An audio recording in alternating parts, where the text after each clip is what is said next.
Good morning. Good morning.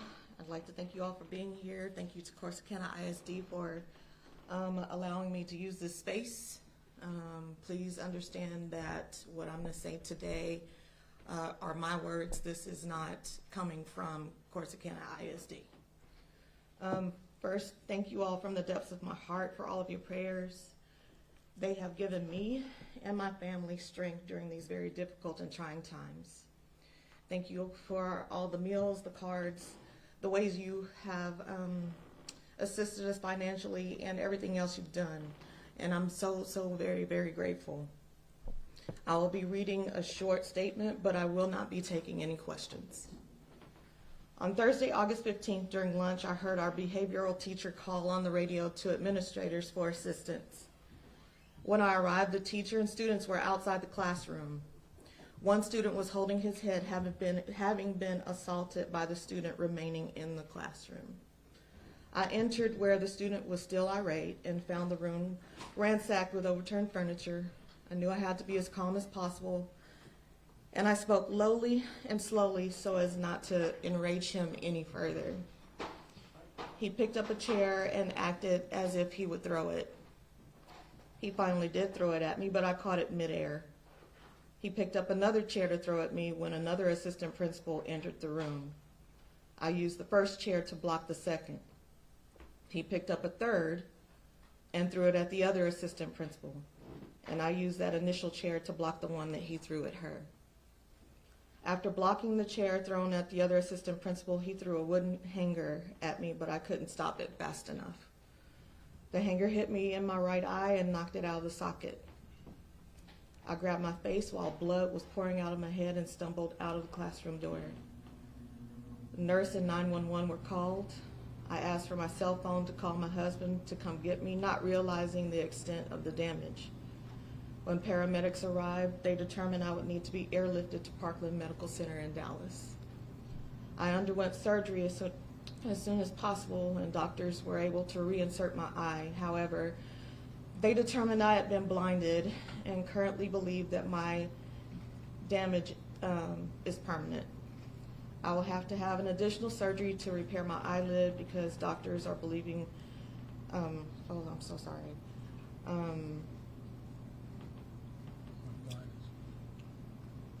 I underwent surgery as soon as possible, and doctors were able to reinsert my eye. However, they determined that I've been blinded, and they currently believe that my damage is permanent. I will have to have an additional surgery to repair my eyelid, and because doctors are believing my blindness to be permanent, removing my eye may have to be an option. I'm still believing God for a miracle for restoration of my sight. My teaching career began here in Corsicana. This tragedy affected not just my husband, my children, my grandchild, my family, and my friends, but it has also negatively affected my school, my district, and my community. Because of the numerous districts in which my husband and I have worked and the thousands of students I've taught, the impact of my injury, it's far-reaching. Chapter 37 of our Texas Education Code, which was originally created in 1995 to help protect our marginalized students with regard to how students are disciplined, may need to be reevaluated so that no paraprofessional, no teacher, or principal, simply put, no educator should ever be put in this situation. I fully understand education laws and the need for students to be educated with their peers. Chapter 37 may need to incorporate changes to address the mental, social, and emotional well-being of these students. As educators, we care about our students and their safety, but we must also care about the safety of our educational staff. Our safety is important too. We should never have to fear being in a classroom with an aggressive student. Everyone's protection is paramount. Overly aggressive students need services to meet their needs, but I do not believe the safety of other students and the educational staff should suffer. Lastly, Governor Greg Abbott holds some accountability in the safety of our students and our staff. For years, our schools have suffered unfunded mandates, which have included pay raises.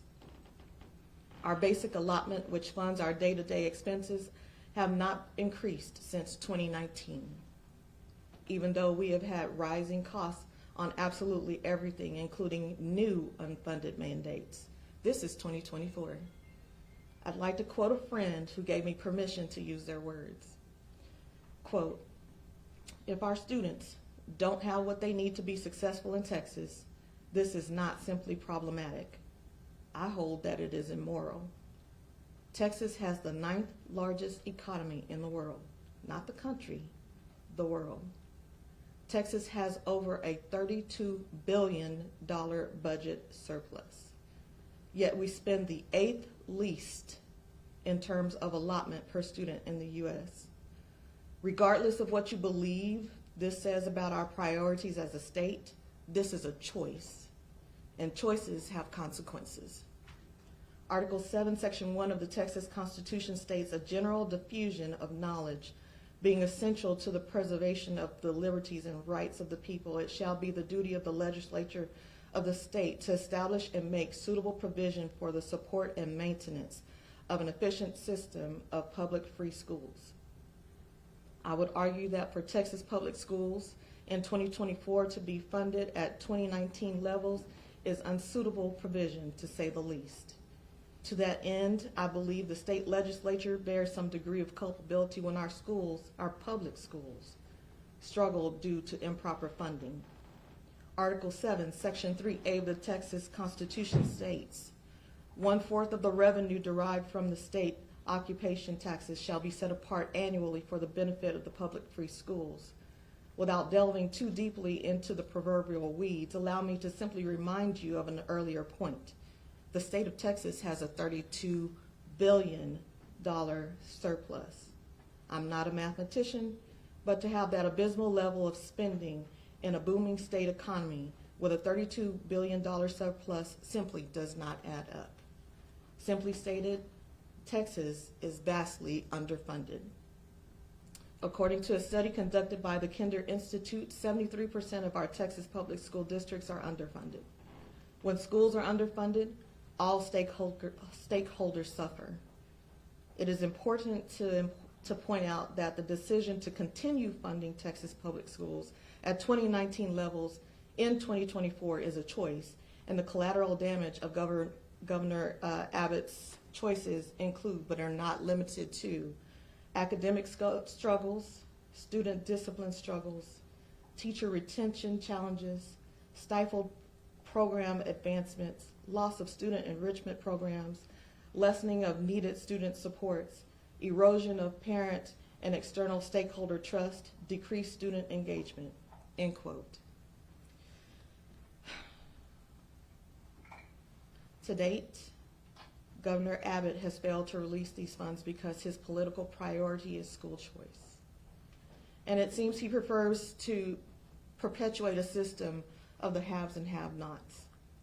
People fail to realize that public schools are required to accept any student, regardless of abilities. Private schools are not and do not. Public schools are required to have certified teachers. Private schools are not.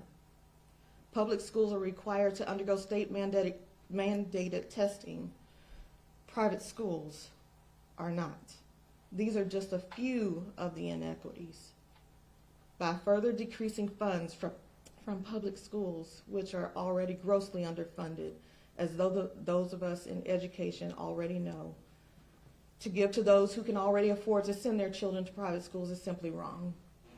It's wrong to have so many mandates that make educating our public school children more difficult. It's wrong to take money from grossly underfunded schools. I've been in education for 30 years, and I am a proud product of public schools. I believe in public school education, but what happened to me should never happen to another educator. Mr. Abbott, release the funds because you are also culpable for what happened to me. Thank you for your time.